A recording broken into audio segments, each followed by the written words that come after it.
When debating the purpose of going to school today, the conversation usually revolves around getting a good job, maximizing employment, and boosting national economic output. This chart analyzes U.S. presidential speeches on education. Notice the economy efficiency column, showing a heavy concentration on economic value in the modern era. Conversely, civic responsibility shows early presidents focused on preparing good citizens. Over time, this civic focus faded.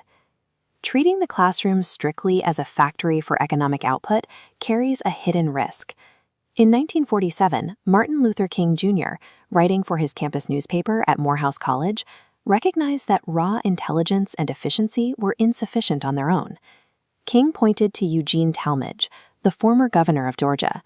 Talmadge possessed a brilliant mind and proudly wore a Phi Beta Kappa key, one of the highest academic honors. Yet he was a virulent racist who actively campaigned on white supremacy. King looked at Talmadge and asked his peers a very direct question. Are these the types of men we call educated? If a genius can also be society's greatest menace, being smart has to mean something entirely different from being educated. King acknowledged that education does have a utilitarian function. It requires teaching students to think incisively and critically for themselves. This critical thinking is what allows an individual to sift through the daily morass of half-truths and misleading propaganda to find objective facts. But King issued a specific caution. An education that stops solely at efficiency and utility will eventually produce highly capable criminals. Critical thinking by itself is purely pragmatic. It's a tool. And without a moral compass to guide how it is used, that tool easily becomes a weapon. To prevent that, education requires a second function to pair with utility: character and cultural morality. This idea has deep roots in American philosophy. Thinkers like John Dewey argued that education has an explicit moral purpose, one that is directly tied to the survival of a functioning democracy. Dewey argued that teachers bear a responsibility to nurture civic wisdom, equipping students to handle uncertainty instead of merely delivering raw facts.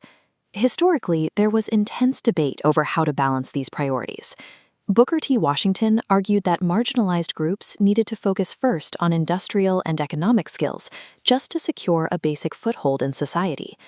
W.E.B. Du Bois pushed back, arguing that structural exploitation could never be dismantled without a strong civic focus and highly educated ethical leadership to guide the masses.